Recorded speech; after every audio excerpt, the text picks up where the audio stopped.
समझ में आ रहा है ना? जो पहले पढ़ाया है सारा समझ में आया हुआ है, कोई दिक्कत तो नहीं किसी को? कोई भी दिक्कत हो पहले के पढ़ाए हुए में तो बेटा लेक्चर्स को दोबारा जाके देख लेना, एक एक चीज क्रिस्टल क्लियर हो जाएगी, क्योंकि हम बहुत प्यार से चल रहे हैं, बहुत आराम से चल रहे हैं। जब चीजें समझ में आ जाएंगी तब दौड़ेंगे, है ना? चलो तो स्टार्ट करते हैं पिछले सवाल के साथ ही जो हम डिस्कस कर रहे थे। भाई हमने डायमेंशंस के बारे में एक इंपॉर्टेंट चीज देखी थी कि डायमेंशन हमारी लाइफ में बहुत यूजफुल है। मैं किसी भी फॉर्मूला को चेक कर सकता हूं कि सही है या गलत है डायमेंशन एनालिसिस से। फॉर्मूला के बराबर वाले साइन के इधर और इधर डायमेंशन सेम होनी चाहिए, ये चीज तो पता है ना, पिछले लेक्चर में बता दिया था कि मान लो जैसे मैं कोई भी लिख रहा हूं F is equals to MA, ठीक है, ये लिख रहा हूं, या फिर बेसिक लिख रहा हूं मैं, ग्रेविटेशन फॉर्मूला लिख रहा हूं, मान लो F is equals to G M1 M2 upon R square, इस तरह से लिख रहा हूं, या फिर और कुछ लिख रहा हूं। कोई भी फॉर्मूला अगर मैं लिखता हूं तो मैं चेक कर सकता हूं कि वो सही है या वो गलत है, ठीक है।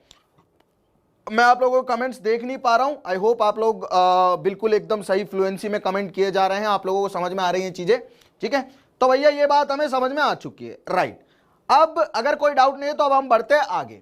हमने देख लिया कि डायमेंशन हमारी लाइफ में कितना यूजफुल है, कि हम उसका फॉर्मूला को चेक कर सकते हैं, किसी को भी हम फॉर्मूला की कंसिस्टेंसी चेक कर सकते हैं। कंसिस्टेंसी का मतलब क्या है कि सही है या गलत है ना। चलो अब हमने बोला कि हम एक क्वांटिटी से दूसरी क्वांटिटी के रिलेशन को भी पता कर सकते हैं डायमेंशन से, ठीक है। तो वही हम करने जा रहे हैं, एक क्वांटिटी से दूसरे क्वांटिटी का रिलेशन। तो इसका तरीका होता है, वो तरीका आपको समझ में आना चाहिए और याद रखना है, ठीक है। तो याद रखना है, समझ में आना चाहिए, बहुत अच्छी बात है कि consider a pendulum having a bob attached to string that oscillates under the action of force of gravity. Suppose that the period of oscillation of the simple pendulum depends on its length, mass and acceleration due to gravity. तो derive करना है इसका expression for its time period using a method of dimension. Clear है? समझ में आ गया।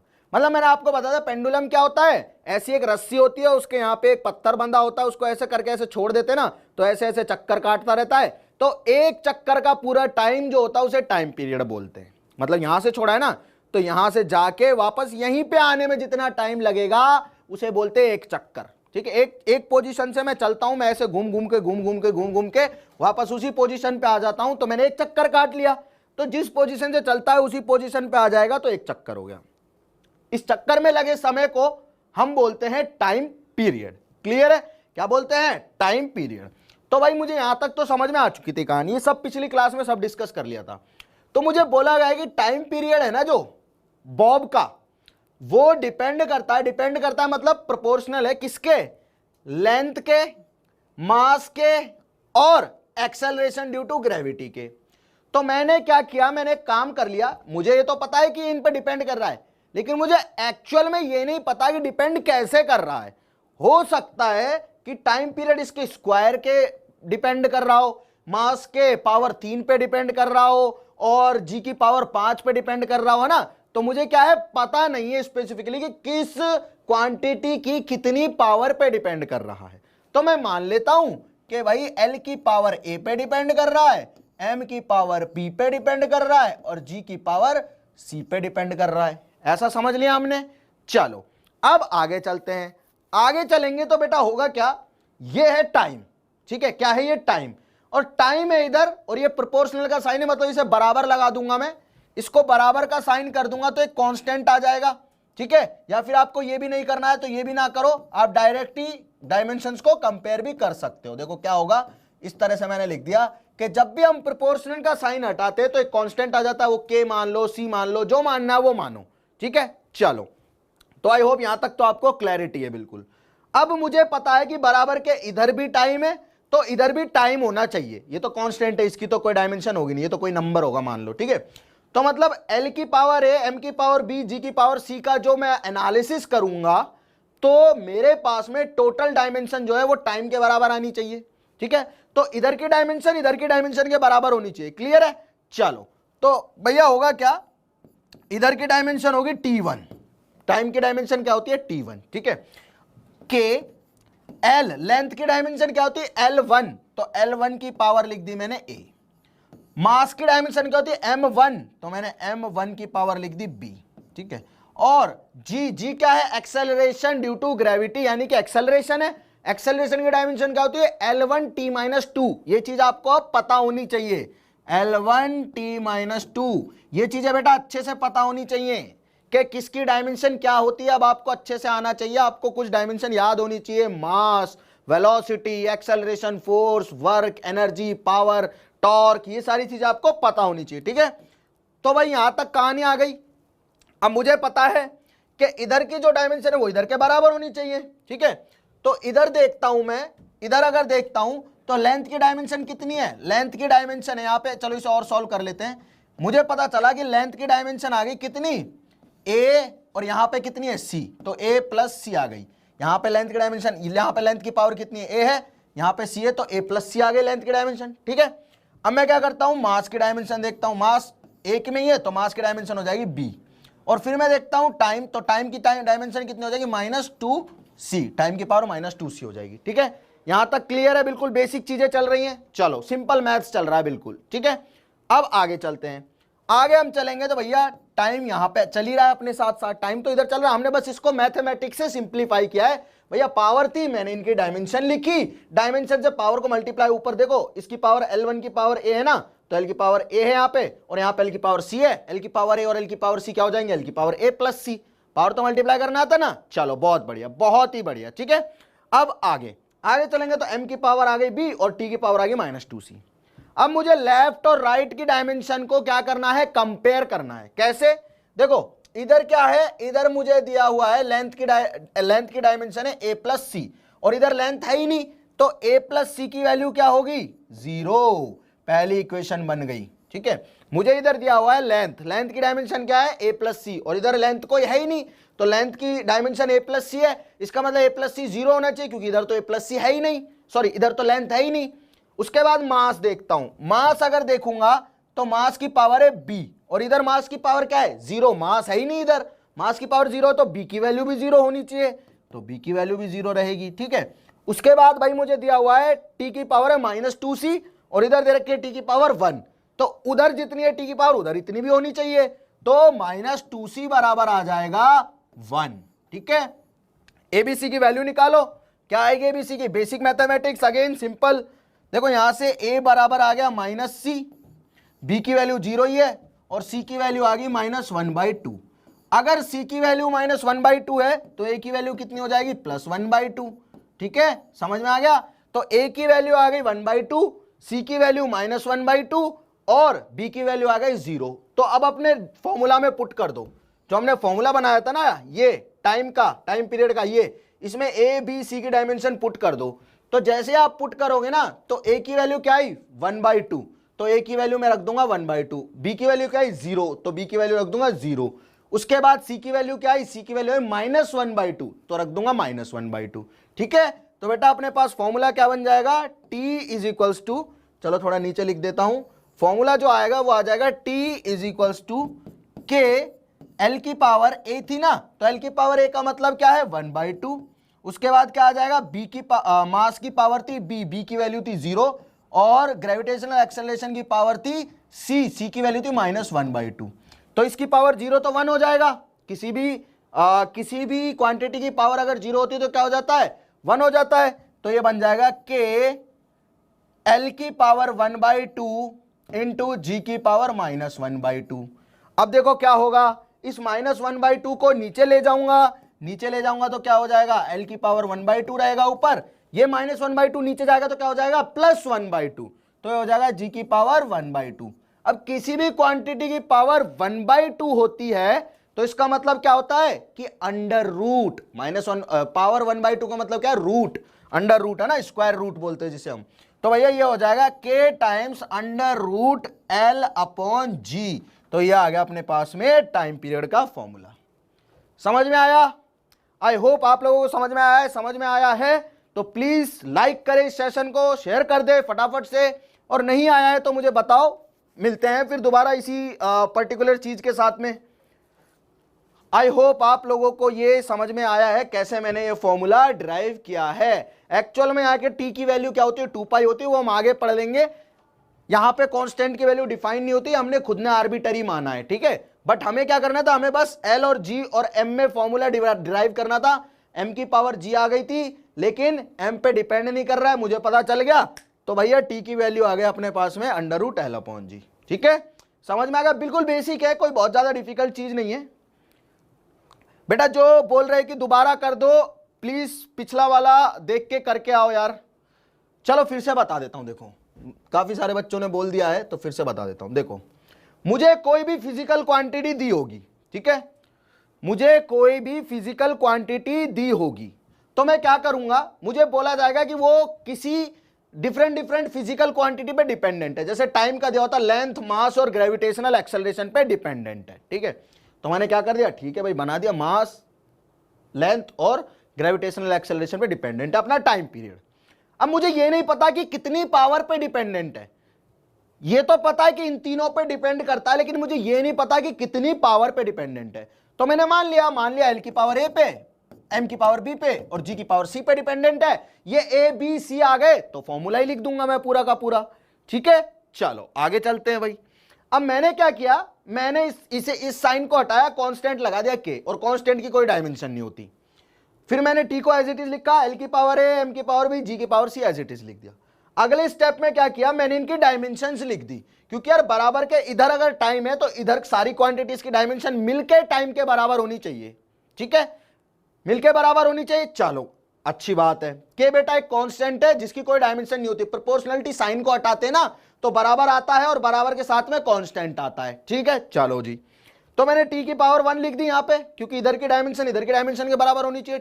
T क्या है, टाइम पीरियड, टाइम की डायमेंशन क्या होती है टी, तो टी की पावर 1 हो गई। लेंथ की डायमेंशन होती है L1, मास की डायमेंशन होती है M1, और ग्रेविटेशनल एक्सेलरेशन, ग्रेविटेशनल एक्सेलरेशन का मतलब क्या है, एक्सेलरेशन, एक्सेलरेशन की डायमेंशन होती है L1t-2। ठीक है, क्लियर है। उसके आगे चलते हैं, ए पावर थी, बी पावर थी, सी पावर थी, एज इट इज लिखा। अब मैंने इनको कंपेयर करने के लिए लेंथ को एक साथ लिख लिया। देखो एल की पावर ए है और एल की पावर क्या है यहाँ पे, एल की पावर ए है यहाँ पे, और एल की पावर यहाँ पे क्या है, सी है। तो यार देखो L1 की पावर ए और L1 की पावर सी, तो एल की पावर ए प्लस सी हो गई। मास अकेला है तो पावर बी रही, और टी यहां पे -2c हो जाएगी पावर। ठीक है, -2 की पावर सी क्या होगी, -2c हो जाएगी पावर। ठीक है, चलो तो ऐसा हो गया। उसके बाद क्या किया मैंने, ऐसा लिखने के बाद मैंने कंपेयर कर दिया कि L अगर यहां पे a प्लस सी है पावर, तो इधर भी L की पावर a प्लस सी होनी चाहिए। मुझे देखा L की पावर यहां पे 0 है, तो L की पावर अगर इधर 0 है तो इधर भी 0 होनी चाहिए। कंपेयर कर रहा हूं ना, इधर जितनी पावर है उधर उतनी होनी चाहिए। इधर L है ही नहीं तो L की पावर 0, इसका मतलब a प्लस सी 0 के बराबर हो जाएगा।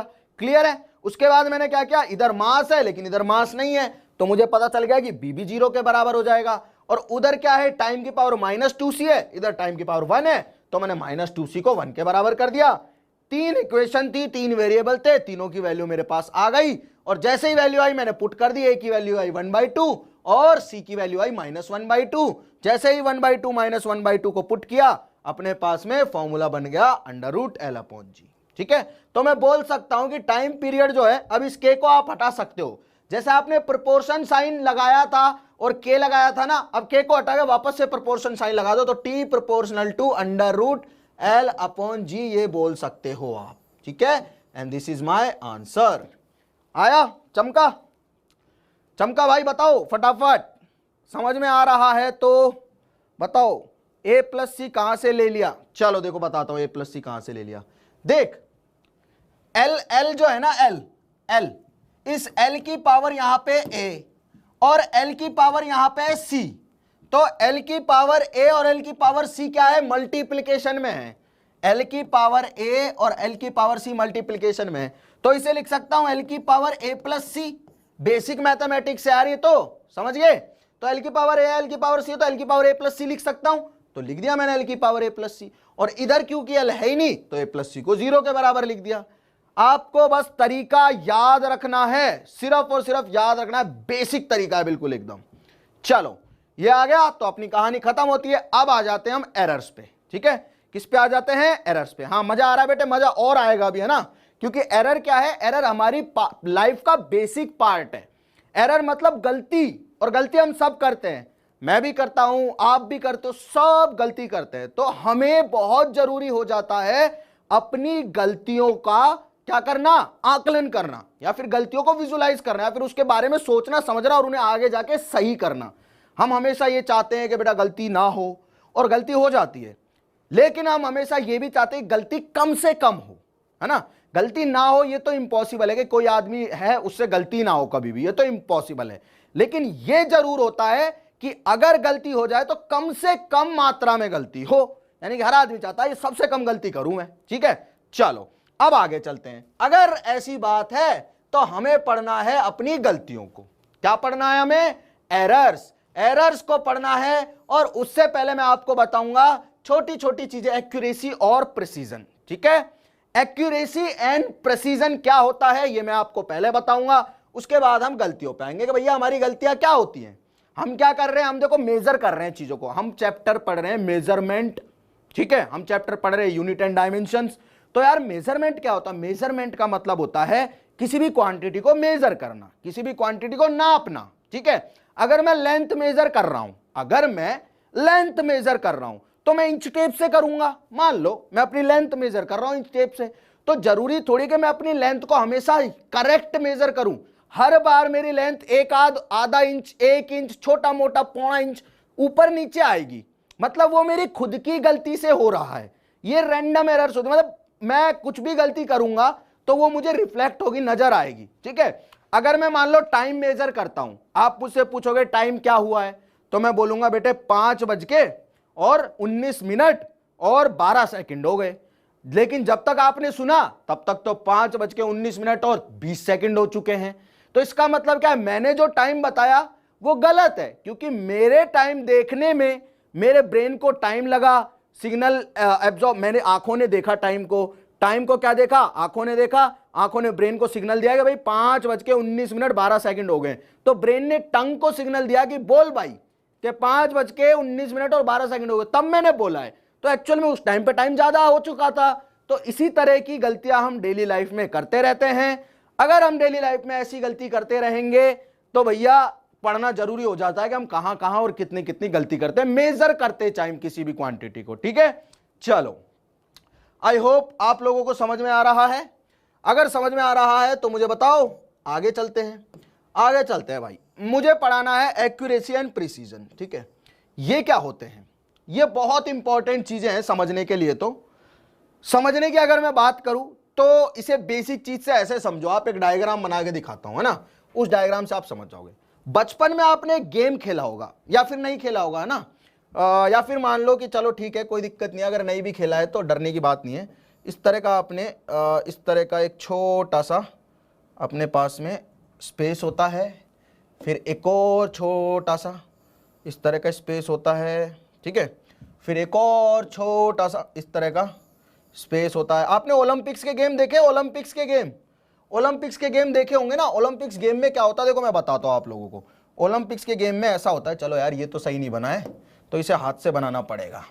ओलंपिक्स के गेम में क्या होता है, ओलंपिक्स के गेम में ऐसा होता है कि ना एक गेम होता है, उस गेम में हम लोग क्या करते हैं, उस गेम में ना हम लोग ऐसे छोटा सा तीर होता है ना, उस तीर को फेंकते हैं, ऐसे फेंकते हैं, फेंक के मारते हैं।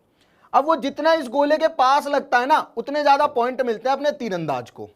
इस गोले के जितने ज्यादा पास लगेगा ना, जैसे कि देखो अगर बीच में लगा तो 10 नंबर, यहां पे लगा तो 9 नंबर, यहां पे लगा तो 8, यहां पे लगा तो 7 और यहां पे लगा 6। मोबाइल में भी आते हैं, बहुत सारे बच्चे खेलते हैं ना ये ऐसे वाला गेम, ठीक है। तो यार होता क्या है कि हम लोग क्या करते हैं, गेम में देखा होगा आपने ओलंपिक्स का कि ऐसे ऐसे फेंकते हैं। तो उसमें क्या होता है कि जितनी ज्यादा पास लगता है इसके, उसे क्या बोलते हैं हम, उसे ज्यादा नंबर मिलते हैं। अब एक्चुअल में हमें जो तीर लगाना है वो है ये जगह। कहां लगाना है? इस जगह पे, जो मैं ग्रीन कर रहा हूं ना, इस जगह पे तीर लगाना है तो मिलेंगे 10 नंबर। तो हमारा मोटिव क्या है, हमें तीर लगाना है इस जगह पे, ठीक है, क्लियर है। हाँ, डार्ट जो बच्चे बोल रहे हैं बिल्कुल सही है, बहुत सही है, समझ में आ रहा है, ठीक है। अब देख भाई, यहां पे मुझे क्या करना है, मुझे यहां पे तीर लगाना है, ठीक है, ऐसे यहां पे तीर लगाना है। यहां पे ग्रीन स्पॉट पे तीर लग गया तो क्या मिलेंगे मुझे मिलेंगे 10 नंबर। बिल्कुल सही बात, 10 नंबर मिलेंगे। तो मैं क्या करता हूं, मैं कोशिश करता हूं, मैं तीर लगाता हूं। मेरा पहला तीर लगता है यहां पे। कहां पे लगता है पहला तीर? मान लो मेरा पहला तीर लगता है यहां पे, बहुत गंदा तीर लगता है, यहां पे लग जाता है, ऐसे जाके यहां लगता है पहला तीर, ठीक है। फिर मैं दूसरा तीर लगाता हूं, दूसरा तीर जो है मेरा वो यहां पे लगता है, तीसरा तीर जो है मेरा वो यहां पे लगता है, चौथा तीर जो है मेरा वो यहां पे लगता है। ठीक है, ऐसा हो गया। अब इसमें क्या है एक्चुअल में कि एक बार मेरा तीर क्या लगा, अपने टारगेट के पास में लगा, यानी कि जो मेरी डिजायर्ड वैल्यू उसके पास में है, तो इस वैल्यू को मैं एक्यूरेट बोलूंगा। ठीक है, अब आगे सुनो। ठीक है, ये तो मुझे समझ में आ चुका है। ठीक है, अब मान के चल मैंने तीर लगाना स्टार्ट किए, मेरा पहला तीर लगा इधर, दूसरा तीर लगा इधर, तीसरा तीर लगा इधर और चौथा तीर लगा इधर। ठीक है, समझ में आ रहा है? मैंने क्या किया, मैंने ऐसे ऐसे फेंकने लग गया और मेरे 4 तीर फेंके मैंने, चारों तीर इधर जाके लग गए। अब ये तीर क्या है, एक दूसरे के पास पास में है, पास पास में है, इसका मतलब मेरी जो वैल्यूज है वो बहुत प्रेसाइज है, इसे बोलते हैं हम प्रिसीजन। कि जो वैल्यूज होती है मेजरमेंट की वो एक दूसरे के बहुत पास होती है, उसे हम बोलते हैं प्रेसाइज। अगर यही वैल्यू मेरे टारगेट के पास होंगी उसे बोलूंगा एक्यूरेट। के भाई मैंने अगर मान लो तीर चलाना स्टार्ट किया और मेरे तीर यहां लगे, एक यहां लग गया, एक यहां लग गया, एक यहां लग गया, एक यहां लग गया। अब ये एक्यूरेट भी है और ये प्रेसाइज भी है, क्योंकि मेरे सारे के सारे तीर पास पास भी हैं और मेरे टारगेट के पास भी हैं। तो कोई भी वैल्यू एक्यूरेट कब होगी, जब वो टारगेट के पास होगी, और प्रिसाइज कब होगी, जब सारी वैल्यू पास पास होंगी। और एक्यूरेट और प्रिसाइज कब होगी, जब टारगेट के पास होगी सारी वैल्यू और आपस में भी पास पास होगी। ठीक है, आई होप समझ में आ चुका है आपको। बच्चा बोल रहा है कि अजय सिंह सर मैं ट्यूशन नहीं जाऊंगा। बेटा आपको ट्यूशन नहीं जाना पड़े इसलिए तो डाउटनेट ये सब कर रहा है, ट्यूशन बिल्कुल नहीं जाना पड़ेगा आपको। ठीक है, यहां से पढ़ के आप बोर्ड में इजीली 90% से ऊपर नंबर लेके आ सकते हो, आप आराम से किसी भी एग्जाम को क्रैक कर सकते हो। बस आपको मेहनत से काम करना है, जितनी मेहनत हम कर रहे हैं उतनी मेहनत आप लोगों को करनी है। ठीक है, चलो ये समझ में आया क्या होता है एक्यूरेसी और प्रिसीजन। मैंने बोला कि भैया अगर मेरी सारी वैल्यू पास पास है, मैंने यहां तीर लगाया, यहां तीर लगाया, यहां तीर लगाया, यहां तीर लगाया, यहां तीर लगाया, तो इसे बोलूंगा मैं प्रिसीजन। ठीक है, क्या बोलूंगा, प्रिसीजन। लेकिन मान लो टारगेट यहां पे है, ठीक है, और मेरी वैल्यू यहां पे आ रही है, एक भी वैल्यू यहां पे आ गई, तो ये है एक्यूरेट वैल्यू। ठीक है, ये है एक्यूरेट वैल्यू। मतलब टारगेट के पास जो होती है वो होती है एक्यूरेट, और जो सारी वैल्यू पास पास होती है, चाहे टारगेट से दूर हो चाहे पास हो, लेकिन मैं जितने भी तीर फेंक रहा हूं सारे एक ही जगह पे जाके लग रहे हैं। अब मुझे मतलब नहीं कि कौन सी जगह पे जाके लग रहे हैं, लेकिन सारे अगर एक ही जगह पे जाके लग रहे हैं तो वो होगी प्रिसाइजनेस, मेरे हाथों की प्रिसाइजनेस।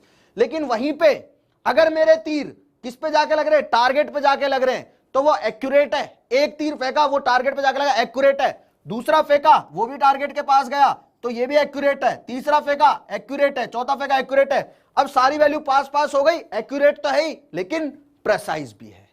समझ में आ गया? आई होप समझ में आ गया है। समझ में आ गया है, बहुत अच्छी बात है। अगर नहीं आया है तो मुझे बताओ अगर समझ में आ गया है तो मुझे बताओ, नहीं आया है तो भी बताओ, सारी चीजें समझाएंगे भाई बिल्कुल बैठ के। यहां पे आ गया समझ में?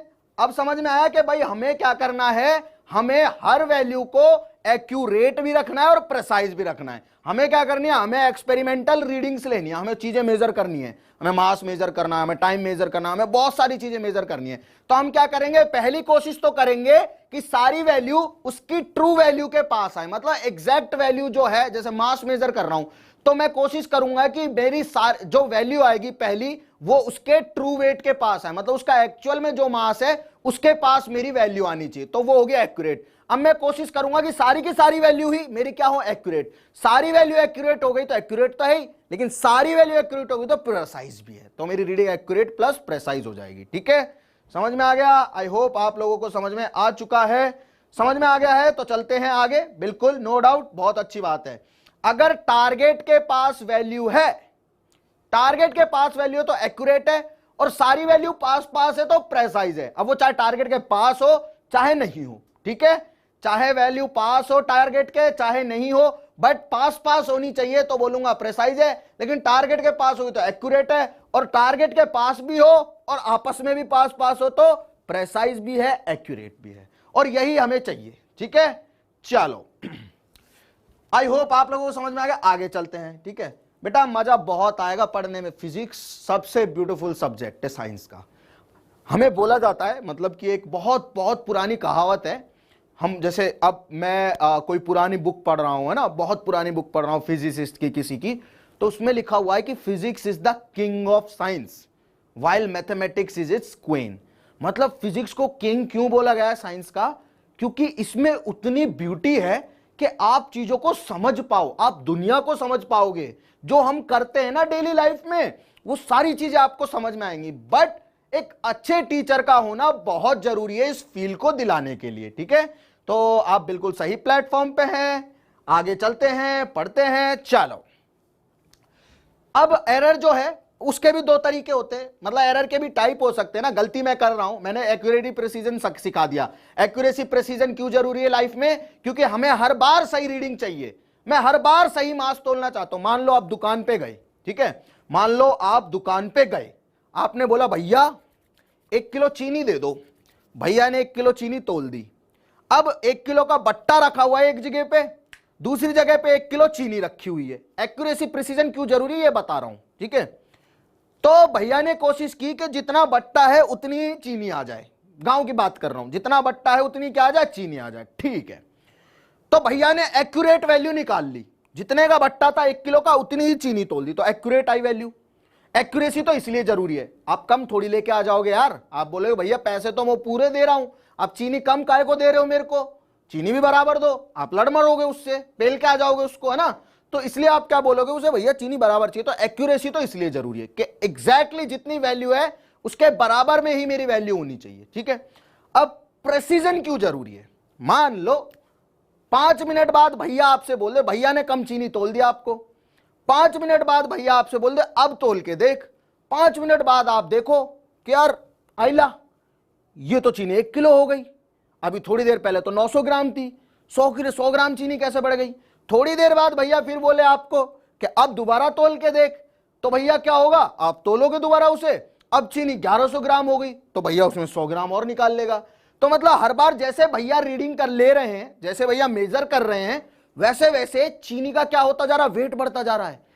अपनी एक्यूरेट वैल्यू से चीनी की वैल्यू क्या होती जा रही है, दूर होती जा रही है। अगर वैल्यूज दूर होती जाएंगी तो प्रेसाइज नहीं है, तो इसलिए प्रेसिजन जरूरी है। क्या आप 100 बार चीनी तोलोगे, 100 बार उसका वेट 1 किलोग्राम आना चाहिए। इसीलिए लाइफ में एक्यूरेसी और प्रेसिजन बेटा बहुत जरूरी है। जो पढ़ रहे हैं वो जरूरी क्यों है, इसलिए जरूरी है। 1 किलो चीनी मिलेगी ये बात तो फैक्ट है, लेकिन हर बार तोलोगे तो 1 किलो मिलेगी ये बात भी जरूरी है। एक्यूरेसी के साथ प्रिसीजन क्यों जरूरी है, समझ में आ गया? चलो, मजा आ रहा है ना? बहुत बहुत ही सही, बहुत ही सही, बहुत सही। अब आगे चलते हैं ना, आगे चलते हैं। तो भैया देखो अपने को पढ़ते पढ़ते आधा घंटा हो गया, पता भी नहीं चला ना। तो ऐसी चलेंगी सारी क्लासें, टाइम निकलता जाएगा पता भी नहीं चलेगा। अब एरर के कुछ प्रकार होते हैं, सिस्टमैटिक एरर, रैंडम एरर, है ना? मतलब ये बहुत बेसिक सी चीज है, कोई बहुत ज्यादा तोप चीज नहीं है, ठीक है? तो यार सिस्टमैटिक एरर क्या होती है, मतलब एक सिस्टम से जो एरर होती है ना उसे बोलते हैं सिस्टमैटिक एरर। सिस्टम से एरर मतलब क्या होती है कि एक तरीका होता है एरर का। सिस्टम समझते हो ना, सिस्टम वो है, मतलब सिस्टम क्या होता है, एक तरीका होता है, तरीका, ठीक है? चलो उसके बाद आगे अगर मैं चलूं तो सिस्टमैटिक एरर बहुत तरीके से हो सकते हैं। कैसे कैसे हो सकते हैं? एक इंस्ट्रूमेंट एरर, मतलब मैं कोई चीज मेजर कर रहा हूं, हो सकता है उस इंस्ट्रूमेंट में गलती हो, तो मेरी तो रीडिंग गलत आ गई ना। मान लो आप चीनी लेने चले गए फिर से, भैया परेशान करने के, भैया फिर से चीनी दो, तो भैया ने क्या किया, 1 किलो चीनी दे तोलने लगे, लेकिन आपकी चीनी तो कम आ गई। तो आप बोलोगे भैया इतनी चीनी मैं लेके जाता हूं डेली, मुझे पता है ये तो कम है, लेकिन भैया की गलती नहीं है, भैया के तराजू में गलती आ गई इस बार। तो इंस्ट्रूमेंट एरर जो होती है वो क्या होती है कि जिस इंस्ट्रूमेंट से आप मेजर कर रहे हो चीजें वही गलती रीडिंग दे रहा है, तो इसमें आपकी गलती नहीं है, इसमें इंस्ट्रूमेंट की गलती है, लेकिन रीडिंग तो गलत आई, तो उसे बोलते हैं इंस्ट्रूमेंट एरर, ठीक है? चलो आगे अगर मैं चलूं तो आते imperfection in technique of measurement, ठीक है?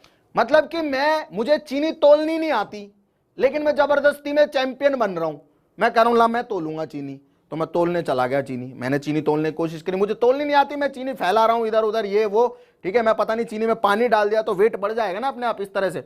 तो मैं कह रहा हूं भाई मतलब मुझे चीनी तोलनी नहीं आती, जो रीडिंग ले रहा है उसे रीडिंग लेनी नहीं आती, तो रीडिंग गलत ही आएगी ना। इसीलिए इसे बोलते हैं imperfection in technique of measurement, के जो मेजरमेंट ले रहा है, जो रीडिंग ले रहा है उसकी टेक्निक ही गलत है, तो रीडिंग कैसे सही आ जाएगी, एरर आएगी।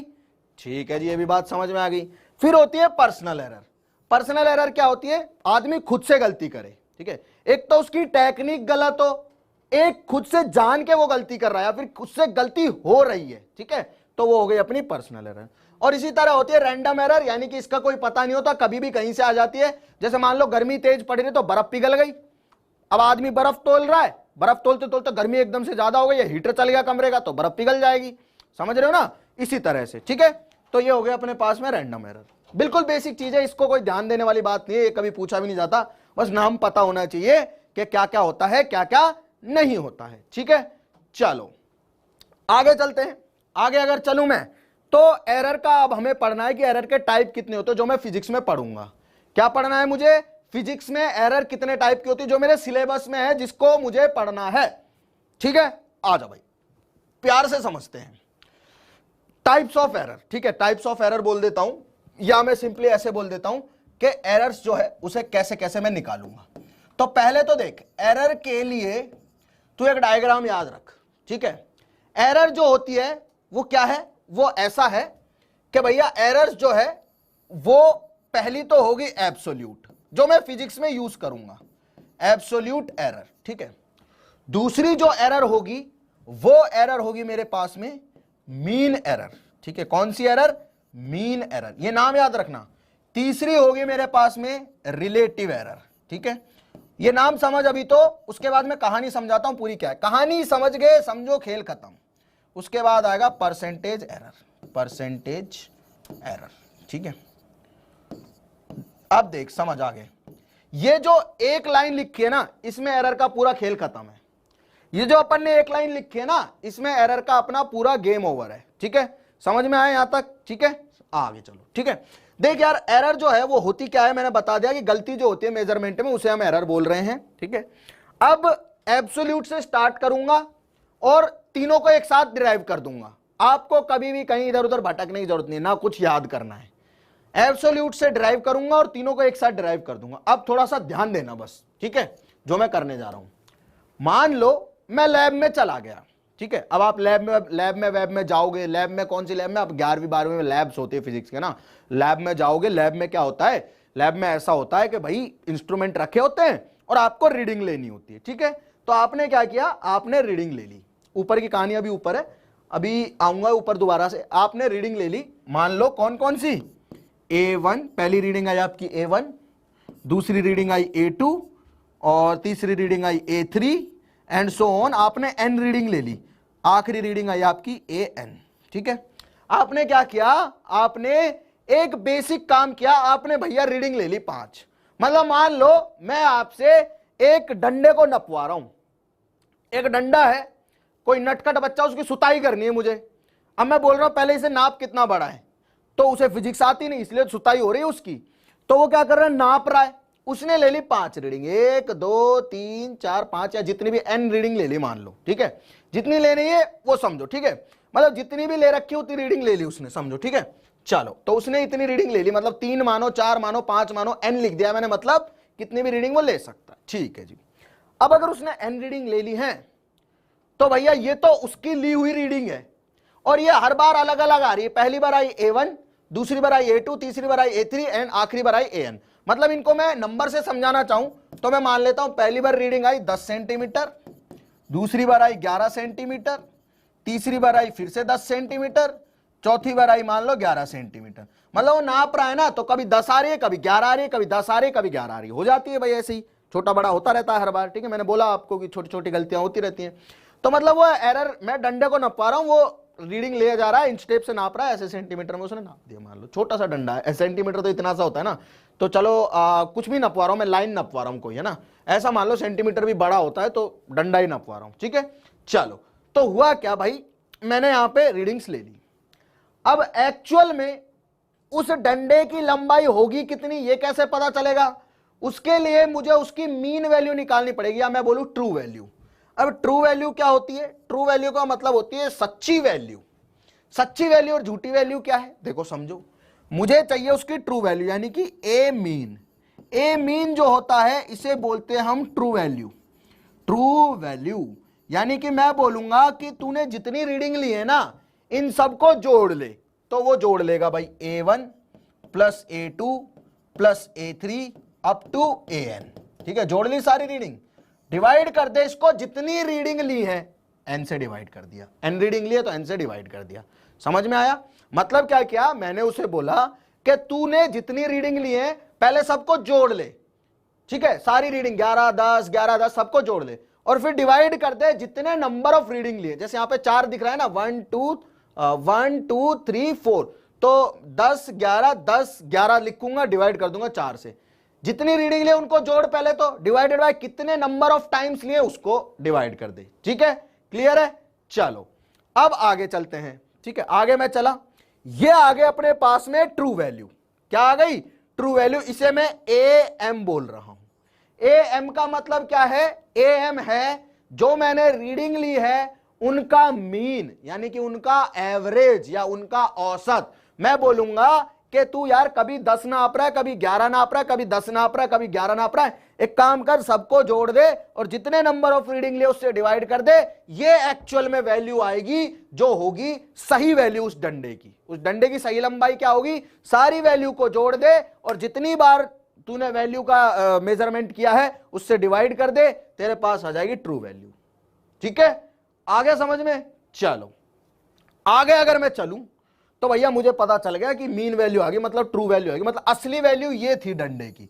लड़का ले रहा था A1 A2 A3 AN reading, असली वैल्यू आई ये। और असली वैल्यू निकालेंगे कैसे? जितनी रीडिंग लिए सबको जोड़ूंगा, डिवाइडेड बाय जितनी बार मैंने मेजरमेंट किया, जितनी बार मैंने रीडिंग ली उससे डिवाइड कर दूंगा। ठीक है, चलो अब मैं क्या करता हूं, मैंने ले लिया ट्रू वैल्यू निकाल ली, मतलब ये असली वैल्यू है। ठीक है, लेकिन लड़के की रीडिंग आ रही थी ये, फिर आई ये, फिर आई ये, फिर आई ये। इसका मतलब लड़के की हर रीडिंग में कुछ ना कुछ गड़बड़ी है।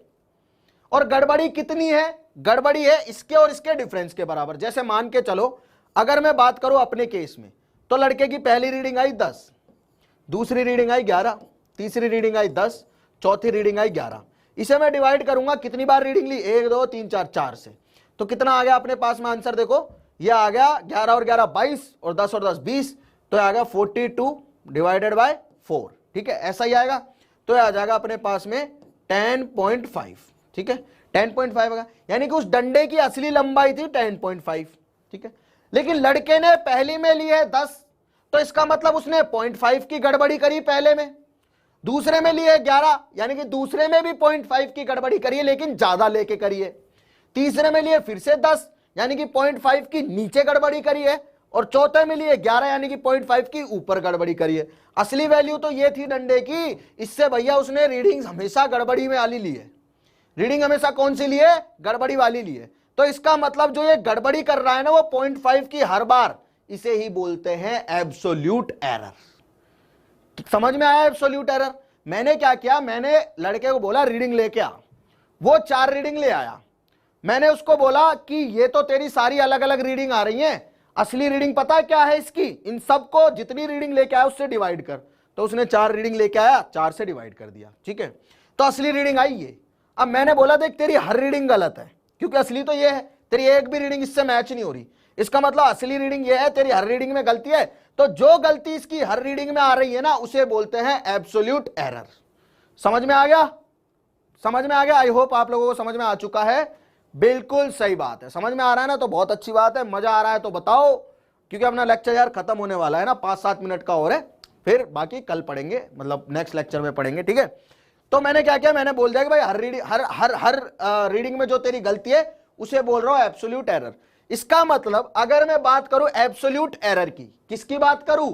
एब्सोल्यूट एरर की। तो एब्सोल्यूट एरर का मतलब हो गया कि मीन वैल्यू माइनस पहली वैल्यू, मीन वैल्यू माइनस दूसरी वैल्यू, मीन वैल्यू माइनस तीसरी वैल्यू, और मीन वैल्यू माइनस चौथी वैल्यू।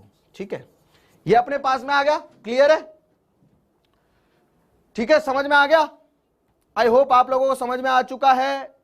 मतलब कि मैंने क्या किया, मैंने मीन वैल्यू लिखी, ये है मीन वैल्यू।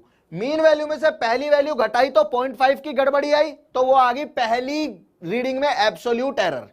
पहली रीडिंग में एब्सोल्यूट एरर क्या आएगी? अपनी ट्रू वैल्यू यानी कि मीन वैल्यू, उसमें से माइनस कर देता हूं मैं मेरी पहली रीडिंग को। यार मैं रीडिंग लेके आया, उस रीडिंग में कितनी गड़बड़ी कैसे पता चलेगा? ट्रू वैल्यू में से घटा के देखूंगा, पता चल जाएगा कितनी गड़बड़ी है। ठीक है, फिर सेम दूसरी में, फिर सेम तीसरी में, फिर सेम चौथी में। अब यार होगा कुछ ऐसा, कैसा होगा? होगा कुछ ऐसा कि ये गड़बड़ी जो है ये ऊपर भी हो सकती है मीन वैल्यू से और ये नीचे भी हो सकती है मीन वैल्यू से। क्लियर है यहां तक तो बात? तो मुझे पता नहीं कि पॉजिटिव आएगी या नेगेटिव, तो मैं हमेशा इसका मॉड लूंगा। क्या लूंगा? मॉड लूंगा। ठीक है, मोड कौन सा? मोड वो वाला नहीं कि एक मोड आया मैं उत्ते दिल छोड़ आया, वो वाला मोड नहीं लेना है। बेसिक मोड लेना है जो नेगेटिव वैल्यू को भी पॉजिटिव बना दे। मतलब यहां पे जो भी डिफरेंस आएगा ना उसे हमेशा पॉजिटिव लेना है। ठीक है, समझ में आ गया? क्लियर है। आगे चलते हैं। मतलब कि अगर मुझे एन रीडिंग लेनी है तो मैं क्या लिखूंगा? एन रीडिंग लिखूंगा पहले, जो आई डिवाइडेड बाय जितनी बार मैंने रीडिंग ली, एन बार ली तो एन से डिवाइड कर दिया। क्लियर है? तो मेरे पास में क्या आ गई? मेरे पास में एक मीन वैल्यू आ गई जैसी कि आई थी। समझ में आ रहा है ना? तो ये मीन वैल्यू आ गई, बिल्कुल सही बात है। अब मैं क्या करता हूं, मैं देखता हूं कि मेरी जो असली वैल्यू है वो तो ये है, लेकिन मेरी रीडिंग तो ये आ रही थी, तो मैंने हर रीडिंग में गलती करी है और वही गलती होगी हर रीडिंग की एब्सोल्यूट एरर, जो कि ऐसे लिखी जाएगी। ठीक है, तो एब्सोल्यूट एरर क्या हो गई बेटा? एब्सोल्यूट एरर हो गई हर रीडिंग में मैं ट्रू वैल्यू से कितना कम या ज्यादा रीडिंग ले रहा हूं। ठीक है, हर रीडिंग में मैं ट्रू वैल्यू से कितना ज्यादा या कम रीडिंग ले रहा हूं, वो होगी एब्सोल्यूट एरर। ठीक है, और एब्सोल्यूट एरर को लिखा कैसे जाएगा? एब्सोल्यूट एरर को लिखा जाएगा कि am माइनस A1, मतलब ट्रू वैल्यू में से पहली वैल्यू घटा दी, फिर दूसरी क्या होगी? दूसरी में एब्सोल्यूट एरर होगी am माइनस A2, मतलब ट्रू वैल्यू में से दूसरी रीडिंग घटा दी, एंड सो ऑन चलता रहेगा n तक। ठीक है, समझ में आ गया? आई होप आपको समझ में आ चुका है। ठीक है, चलो आगे चलें। अब आती है मीन एरर। एब्सोल्यूट एरर हो गया, बिल्कुल क्लियर है फंडा, बिल्कुल बेसिक और क्लियर होना चाहिए। अब आती है मीन एरर। मीन का मतलब क्या होता है? मीन का मतलब होता है माध्य, हिंदी में या फिर बोलते हैं औसत या बोलते हैं एवरेज। ठीक है, समझ में आ गया? ओके, तो समझ में आ गया। चलो सर निकाल के वी सेम ही आएगा बेटा, मुझे सवाल समझ नहीं आया तेरा। ठीक है, यहां पे आते हैं वापस से। Mean mean mean mean error की बात करते हैं। अब मीन एरर क्या होगी? जो मैंने एब्सोल्यूट एरर निकाली है ना, जो मैंने एब्सोल्यूट एरर निकाली है उनका मीन ले लो। अब देखो मैंने यहां पे एब्सोल्यूट एरर क्या क्या निकाली थी? मैंने यहां पे एब्सोल्यूट एरर निकाली थी, पहले में एब्सोल्यूट एरर कितनी आएगी? 0.5, दूसरे में कितनी आएगी? 0.5, तीसरे में कितनी आएगी? 0.5, और चौथे में भी कितनी आएगी? 0.5। देख मैंने पहले ट्रू वैल्यू निकाली, ट्रू वैल्यू से मैंने इसका एब्सोल्यूट एरर निकाला। एब्सोल्यूट एरर का मतलब क्या कि मेरी हर रीडिंग में कितनी गलती है, तो वो आई पहली में आई 0.5, दूसरी में आई 0.5, तीसरी में आई 0.5 और चौथी में आई 0.5। इतनी इतनी मेरी हर रीडिंग में गलती थी। अब मैं गलतियों का भी औसत ले लूं, गलतियों का भी एवरेज ले लूं, तो वो हो जाएगा मीन एरर। मीन एरर का मतलब क्या है? एरर का मतलब है गलती, मीन का मतलब है एवरेज। तो मेरी गलतियों का एवरेज लेना है मुझे, तो मैंने पहले में 0.5 की गलती करी, दूसरे में 0.5 की गलती करी, तीसरे में 0.5 की गलती करी और चौथे में 0.5 की गलती करी। अगर मैं इसका एवरेज ले लूं, मतलब 0.5 प्लस 0.5 प्लस 0.5 प्लस 0.5 डिवाइड कर दूं मैं इसे किससे? 4 से, क्योंकि 4 रीडिंग है ना। एवरेज के लिए क्या करते हैं? नंबर ऑफ क्वांटिटीज से डिवाइड करते हैं, sum of quantity divided by number of quantity. तो मैं अपनी गलतियों का भी एवरेज ले लूं तो क्या हो गया भाई? अपने पास में मीन एरर आ गया। ठीक है, क्या आ गया? मीन एरर आ गया। वैल्यू कुछ भी हो सकती है, इट कैन बी एनीथिंग। अगले लेक्चर में सवाल करेंगे तो समझ आ जाएगा, वैल्यू कुछ भी हो सकती है। ठीक है, तो मैंने गलतियों का क्या कर लिया? गलतियों को जोड़ लिया और उनका एवरेज ले लिया, तो मेरे पास क्या आ गई? मीन एरर आ गई। ठीक है, अब मैं एब्सोल्यूट एरर जो है मैं यहां से थोड़ा सा मिटा रहा हूं, ये एग्जांपल के लिए लिया था। अब यहां पे मैं कहानी लिखना चालू करूंगा। ठीक है, मैंने क्या किया? मैंने गलतियों का भी एवरेज ले लिया, और गलतियों का एवरेज ले लिया तो वो क्या बन गया? Mean error.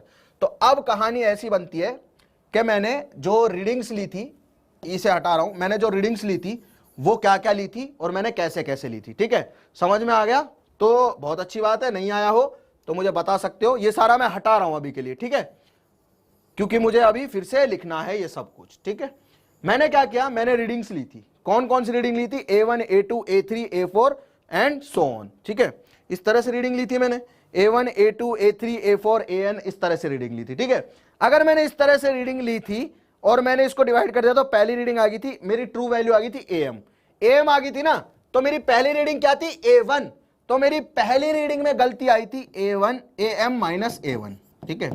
दूसरी में आई थी AM माइनस A2, तीसरी रीडिंग में आई थी AM minus A3 and so on, nth reading में गलती आई थी AM माइनस AN, ठीक है, क्लियर है। अब मैं इसे बोल देता हूं डेल्टा A1, पहली रीडिंग में गलती, इसे बोल देता हूं डेल्टा A2, इसे बोल देता हूं डेल्टा A3 और इसे बोल देता हूं डेल्टा A4, क्लियर है। ये मेरी पहली रीडिंग में गलती थी, ये मेरी दूसरी रीडिंग में गलती थी, ये मेरी तीसरी रीडिंग में गलती थी और ये मेरी चौथी रीडिंग की गलती है। अब मैंने इन गलतियों का ही एवरेज ले लिया, यानी कि delta A1 plus delta A2 plus delta A3 and so on up to delta AN और इसे डिवाइड कर दिया नंबर ऑफ गलतियों से, तो क्या हो गया, मीन एरर आ गई, ठीक है। आई होप आप लोगों को समझ में आया है, मीन एरर समझ में आया। मैंने क्या किया, पहले मैं रीडिंग लेके आया, फिर मैंने उसका एवरेज निकाला तो मुझे पता चला ये है असली वैल्यू। फिर मैंने देखा यार मेरी रीडिंग तो कुछ और ही आ रही है, तो मैंने अपनी हर रीडिंग की गलती निकाली उस मीन वैल्यू के साथ, उस एवरेज के साथ में हर रीडिंग की गलती निकाली, हर रीडिंग की गलती निकाली तो मुझे delta A1 delta A2 delta A3 delta A4 मिल गया, ठीक है, ये चारों मिल गए। अब मैंने क्या किया, मेरे को ये चारों मिल गए, अब मुझे निकालना मीन एरर, तो मैं इसी से जाऊंगा, जो मेरी गलतियां आई है ना उन्हीं का मैंने एवरेज निकाल दिया, वो हो गया मीन एरर, ठीक है। तो इसे मैं क्या बोल रहा हूं, इस क्वांटिटी को बोलते हैं delta A mean. Delta A mean का मतलब क्या है, डेल्टा ए मीन का मतलब है कि भैया मेरी गलतियों का एवरेज, मैंने जो गलतियां करी है ना उनका एवरेज, यानी कि मीन एरर है ये, ठीक है, समझ में आ गया। चलो बेटा, जिस स्टेट बोर्ड की प्रिपरेशन कर रहा उसकी कर ले, यहां पे तैयारी ऐसी हो रही, चाहे तू यूपी में हो, चाहे तू बिहार में हो, चाहे तू राजस्थान में हो, चाहे तू झारखंड में हो और चाहे तू किसी भी बोर्ड में पढ़ता हो, तेरा काम बिल्कुल सेट हो जाएगा एकदम, 90% तो ऐसे आएंगे, ऐसे ऐसे ऐसे, ठीक है। चल अब देख, मीन एरर हो गई यहां पे, अब मुझे रिलेटिव एरर निकालनी है, यहां तक सीख गया। अब मुझे रिलेटिव एरर निकालनी, रिलेटिव एरर क्या होती है, जब मीन एरर निकाल दिए ना तो बस इस मीन एरर को ट्रू वैल्यू से डिवाइड कर दे, यानी कि AM से डिवाइड कर दे, ये हो गई रिलेटिव एरर। और अगर तेरे को परसेंटेज एरर निकालनी है तो इस क्वांटिटी को, यानी कि ए मीन को किससे डिवाइड कर दे, इसी से डिवाइड कर, बस 100 से गुना कर दे, ये हो गई परसेंटेज एरर। एरर का खेल खत्म। समझ में आया भाई, समझ में आया भाई, समझ में आया तो बहुत अच्छी बात है, नहीं आया तो मुझे फिर से बताओ। मुझे कुछ नहीं करना है, मुझे यहां तक तो आना ही पड़ेगा। मुझे एब्सोल्यूट एरर निकालनी है, फिर एब्सोल्यूट एरर का मुझे मीन निकालना है, वो होगी मीन एरर या मीन एब्सोल्यूट एरर। इसे मीन एरर या मीन एब्सोल्यूट एरर भी बोलते हैं। कहीं पे मीन एरर लिखा मिलेगा, कहीं पे मीन एब्सोल्यूट एरर लिखा मिलेगा, ठीक है। अब मैंने क्या किया, यहां तक निकाल लिया ना, बस इसको ट्रू वैल्यू से डिवाइड कर दिया। ट्रू वैल्यू क्या थी, जो मैं रीडिंग लेके आया था उन सब का एवरेज, उससे डिवाइड कर दिया तो रिलेटिव एरर हो गई। और अगर इसे 100 से मल्टीप्लाई कर दूंगा तो परसेंटेज एरर हो जाएगी, ठीक है। समझ में आ गया, बिल्कुल सही बात है। चलो आई होप आप लोगों को समझ में आ गया है। प्लीज अगले लेक्चर में, जब भी 11वीं का लेक्चर होगा अगला, इस लेक्चर को दोबारा पढ़ के आइए, 2-3 बार पढ़ लो। वैसे मेरा काम था समझाने का, मैंने समझा दिया, अब याद रखने का काम किसका है बेटा, आपका, तो वो आप ही को करना है, ठीक है। तो आप लोग पढ़ के आइए एनर्जी से, एकदम मस्त, जितना अच्छे से पढ़ सकते हो उतना अच्छे से पढ़ के आइए। मैं मिलूंगा आपको अगले लेक्चर में, बाल कटवा के अच्छे से, है ना, बहुत बड़े हो गए। तो मिलते हैं अगले लेक्चर में, प्लीज पढ़ के जरूर आइए, क्योंकि मैं अगले में एक सवाल करवाऊंगा, तो ये सारी चीजें आपको पता होनी चाहिए। पढ़ाने का काम था वो हो चुका है। तो चलिए मिलते हैं फिर अगले लेक्चर में। थैंक यू सो मच, तब तक स्वस्थ रहे, मस्त रहे।